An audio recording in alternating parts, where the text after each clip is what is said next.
Hello and welcome to बाइक्यूल्स। तो हम चैप्टर पढ़ रहे थे breathing and exchange of gases और इसमें आज हमारा सेकंड लेक्चर है जिसमें हम बात करेंगे मैकेनिज्म ऑफ ब्रीथिंग के बारे में। तो जब हम मैकेनिज्म ऑफ ब्रीथिंग की बात करते हैं तो इसमें सबसे पहले कुछ बेसिक्स पढ़ेंगे और उसके बाद साथ साथ ही हम एनसीईआरटी को लाइन टू लाइन रीड करेंगे। तो मैकेनिज्म ऑफ ब्रीथिंग 2 स्टेप्स में कंप्लीट होता है। पहला स्टेप है इनहेलेशन।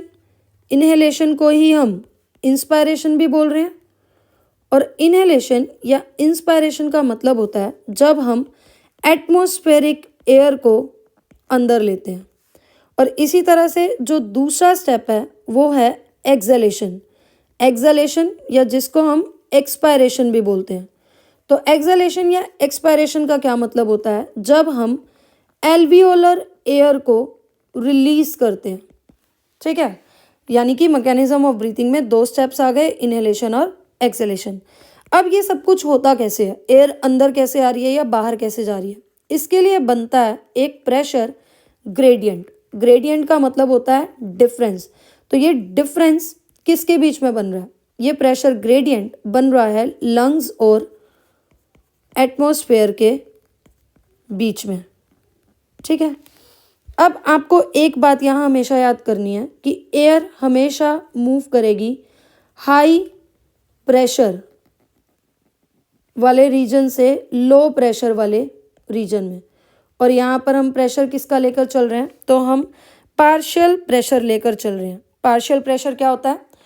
अगर एक मिक्सचर ऑफ गैस है, जैसे एयर एक मिक्सचर ऑफ गैस है, तो यहाँ आप जब इंडिविजुअल गैस का प्रेशर कंसीडर कर कर चल रहे हो तो उसको हम पार्शियल प्रेशर बोलेंगे। जैसे पूरे मिक्सचर ऑफ गैसेस में एयर में जब हम ऑक्सीजन का प्रेशर लेकर चल रहे हैं तो हम बोल रहे हैं partial pressure of O2। CO2 का लेकर चल रहे हैं तो हम बोल रहे हैं पार्शियल प्रेशर ऑफ CO2। ठीक है, तो ये 2 बातें आपको याद रखनी है। क्लियर? अब पहला केस देखो आप इंस्पायरेशन का, यानी कि इनहेलेशन का। देखो, इनहेलेशन मतलब आप एयर को अंदर ले रहे हो। कहाँ से? बाहर से, आउटसाइड से इनसाइड ले रहे हो। और एयर हमने कहा है हाई प्रेशर वाले रीजन से लो प्रेशर वाले रीजन में आएगी, यानी बाहर हाई प्रेशर होना चाहिए। ठीक है, और अंदर लो प्रेशर होना चाहिए, तभी तो एयर बाहर से अंदर आएगी। अब आप ये भी याद रखो कि बाहर का प्रेशर तो फिक्स्ड है, यानी एटमॉस्फेरिक प्रेशर हमारे पास फिक्स है और वो है 760 mmHg। ठीक है, और अंदर का प्रेशर यानी लंग्स का प्रेशर हमें चेंज करना पड़ेगा। इसको लंग्स के प्रेशर को हम बोलते हैं इंट्रा पल्मोनरी प्रेशर। ठीक है, क्लियर? अब आपको यहाँ पर एक लॉ याद रखना है जिसको हम बोलते हैं बॉयल्स लॉ। बॉयल्स लॉ क्या कहता है कि pressure is inversely proportional to volume, यानी अगर आप वॉल्यूम बढ़ा दोगे तो प्रेशर कम हो जाएगा, वॉल्यूम घटा दोगे तो प्रेशर बढ़ जाएगा। मतलब अगर हमें लंग्स में प्रेशर कम करना है तो आप लंग्स में वॉल्यूम इंक्रीज कर दो। ठीक है, अगर ये वॉल्यूम वाला पॉइंट अभी समझ में नहीं आया तो कोई बात नहीं, अभी आ जाएगा आगे, इसकी टेंशन नहीं लेना। आगे देखो, अगर हम एक्सहेलेशन की बात करें, एक्सहेलेशन मतलब हम एयर को रिलीज कर रहे हैं, यानी एयर अंदर से बाहर की तरफ जा रही है। और एयर कैसे जाती है? हाई प्रेशर से लो प्रेशर वाले रीजन में जाती है। ठीक है, अब बाहर का तो फिक्स ही रहेगा 760 mmHg, यानी अंदर आपको इंट्रा पल्मोनरी प्रेशर को क्या करना पड़ेगा? इंक्रीज करना पड़ेगा। और हम बोल रहे हैं प्रेशर वॉल्यूम के इन्वर्सली प्रोपोर्शनल है, यानी यहाँ वॉल्यूम को डिक्रीज करना पड़ेगा। ठीक है, क्लियर? अब ये सब कुछ होता कैसे है? ये होता है डायफ्राम। डायफ्राम यानी कि जो एक डोम शेप स्ट्रक्चर है जो कि एब्डोमिनल कैविटी को सेपरेट कर रहा है थोरैसिक कैविटी से, इसकी हेल्प से और कुछ स्पेशलाइज्ड मसल्स जिनको हम इंटरकोस्टल मसल्स बोलते हैं। ये इंटरकोस्टल मसल्स क्या हैं? जो रिब्स के बीच में प्रेजेंट है। देखो, वेंट्रल साइड में थोरैसिक चैम्बर कैसे बनता है? वेंट्रल साइड में हमारे पास स्टर्नम होती है और डोर्सल साइड में हमारे पास क्या थे? वर्टिबल कॉलम, साइड से रिब्स आ रही थी और नीचे क्या था? डायफ्राम। तो वेंट्रल साइड पे हमारे पास है स्टर्नम, ये मान लो मैंने स्टर्नम बना दी। इसके साइड्स में से निकल रही हैं रिब्स। 12 पेयर्स हैं, यहाँ मैं 2-3 पेयर्स बना रही हूँ। इन रिब्स के बीच में कुछ मसल्स प्रेजेंट है जो अंदर की तरफ प्रेजेंट है उनको हम बोल रहे हैं internal intercostal muscle, internal intercostal muscle. और जो बाहर की तरफ प्रेजेंट है इनको हम बोल रहे हैं एक्सटर्नल इंटरकोस्टल मसल्स। ठीक है, क्लियर। तो इन मसल्स और डायफ्राम की हेल्प से ये जो प्रेशर है ये ऑल्टर हो सकता है। तो अब तक हमने जितना पढ़ा उसको पहले हम एनसीईआरटी में रीड करेंगे, इसको क्लियर करेंगे और फिर चलेंगे आगे। देखो क्या लिखा है, breathing involves 2 stages, inspiration during which air is drawn in and expiration by which alveolar air is released out. Breathing में 2 स्टेप्स होते हैं, एक है हमारे पास इनहेलेशन यानी इंस्पायरेशन जब एटमॉस्फेरिक एयर अंदर आ रही है, और दूसरा है एक्सहेलेशन यानी कि एक्सपायरेशन जब एल्वियोलर एयर आउटसाइड रिलीज हो रही है। Clear. The movement of air into and out of the lungs is carried out by creating a pressure gradient between lungs and the atmosphere. ये एयर की movement कैसे होगी, हमें इसके लिए एक प्रेशर ग्रेडियंट क्रिएट करना पड़ेगा लंग्स और एटमॉस्फेयर के बीच में। प्रेशर ग्रेडियंट क्रिएट करें किसके बीच में, लंग्स और एटमॉस्फेयर के बीच में। यहाँ पर बात क्या याद रखोगे, एयर हाई प्रेशर रीजन से लो प्रेशर रीजन में मूव कर रही है। फिर देखो क्या लिखा है, inspiration can occur if the pressure with in the lungs intrapulmonary pressure is less than the atmospheric pressure. Inspiration कैसे होगी, जब इंट्रापल्मोनरी प्रेशर यानी लंग्स के अंदर का प्रेशर लेस होगा as compare to atmospheric pressure. इसको अभी हमने यहाँ पर भी पढ़ा कि इनहेलेशन कैसे होगी, जब लंग्स के अंदर का प्रेशर कम होगा as compare to atmospheric pressure, तो क्या होगी inhalation. That is there is negative pressure in lungs with respect to atmospheric pressure. Atmosphere के प्रेशर के हिसाब से हमारे लंग्स में कम प्रेशर होगा। Similarly expiration takes place when intrapulmonary pressure is higher than atmospheric pressure. Expiration कब होगी, जब लंग्स के अंदर का प्रेशर यानी इंट्रापल्मोनरी प्रेशर हायर होगा as compare to atmospheric pressure. ये हमने यहाँ लिखा है कि एक्सहेलेशन में क्या होगा, जब लंग्स के अंदर का प्रेशर यानी कि इंट्रापल्मोनरी प्रेशर ज़्यादा होगा as compare to atmospheric pressure. I hope यहाँ तक ये क्लियर होगा।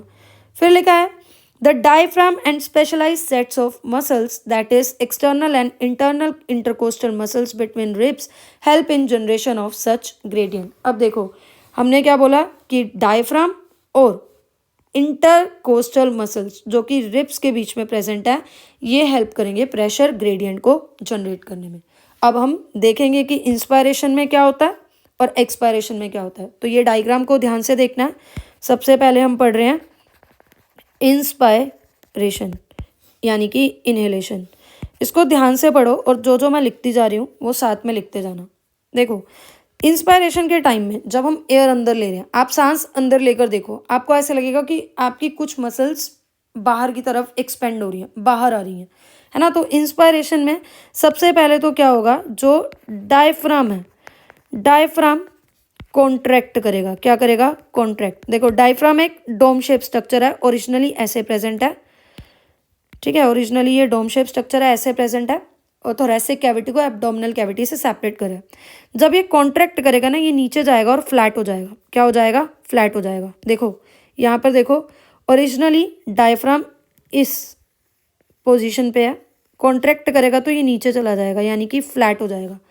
अब देखो जब ये कॉन्ट्रैक्ट किया तो जो वॉल्यूम पहले इतनी थी वो वॉल्यूम अब बढ़कर इतनी हो गई, यानी अंदर की वॉल्यूम क्या हुई, बढ़ गई।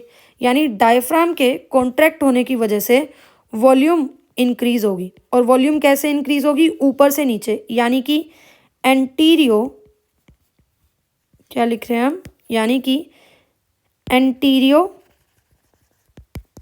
पोस्टीरियर एक्सिस पे वॉल्यूम क्या होगी, इंक्रीज होगी। इसको याद रखना। सेकेंडली यहाँ पर क्या हो रहा है, जो एक्सटर्नल इंटरकोस्टल्स मसल होंगी, इंटरकोस्टल मसल कौन सी, एक्सटर्नल वाली, ये भी कॉन्ट्रैक्ट होगी।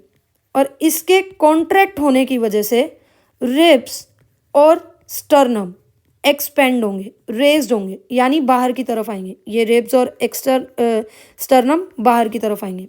जब ये ओरिजिनली यहाँ थे और ये बाहर की तरफ आ रहे हैं तो इस साइड पे भी क्या होगी, वॉल्यूम इंक्रीज होगी। यानी कि यहाँ पर क्या होगा, वॉल्यूम इंक्रीज होगी। और कौन सी एक्सिस पे इंक्रीज होगी, तो डोर्सो वेंट्रल एक्सिस पे वॉल्यूम इंक्रीज होगी, यानी आगे और पीछे की तरफ। तो ओवरऑल हम क्या देख रहे हैं कि डायफ्राम के कॉन्ट्रैक्ट होने की वजह से वॉल्यूम इंक्रीज हुई और एक्सटर्नल इंटरकोस्टल मसल्स के कॉन्ट्रैक्ट होने की वजह से रिब्स और स्टर्नम रेज्ड हो गए, जिसकी वजह से डोर्सो वेंट्रल एक्सिस पे भी वॉल्यूम इंक्रीज हुई। अब हमने ऊपर पढ़ा कि बॉयल्स लॉ कह रहा है वॉल्यूम तो इन्वर्सली प्रोपोर्शनल है प्रेशर के। अब क्या, अंदर की वॉल्यूम एंटीरियर पोस्टीरियर एक्सिस पे और डोर्सो वेंट्रल एक्सिस पे इंक्रीज हो गई, वॉल्यूम इंक्रीज हो गई तो प्रेशर डिक्रीज हो गया। अब लंग्स के अंदर प्रेशर क्या है, कम है, बाहर एटमॉस्फेयर में प्रेशर ज़्यादा है, तो एयर क्या होगी, एयर अंदर की तरफ आ जाएगी। ठीक है, यानी air is entering the lungs. Clear. इस डायग्राम से भी आप देख सकते हो, डायफ्राम कॉन्ट्रैक्ट हुआ, नीचे की तरफ गया तो वॉल्यूम एंटीरियर पोस्टीरियर एक्सिस पे बढ़ गई, रिब्स और स्टर्नम रेज हो रहे हैं तो डोर्सो वेंट्रल एक्सिस पे वॉल्यूम बढ़ गई, ओवरऑल वॉल्यूम इंक्रीज हो गई थोरैसिक कैविटी की। तो वॉल्यूम इंक्रीज तो प्रेशर डिक्रीज, बाहर प्रेशर ज़्यादा है अंदर कम है तो एयर अंदर एंटर करेगी। अब इस सारी कथा को हम एनसीईआरटी में पढ़ेंगे। क्या लिखा है, inspiration is initiated by contraction of diaphragm which increases the volume of thoracic chamber in anterior posterior axis.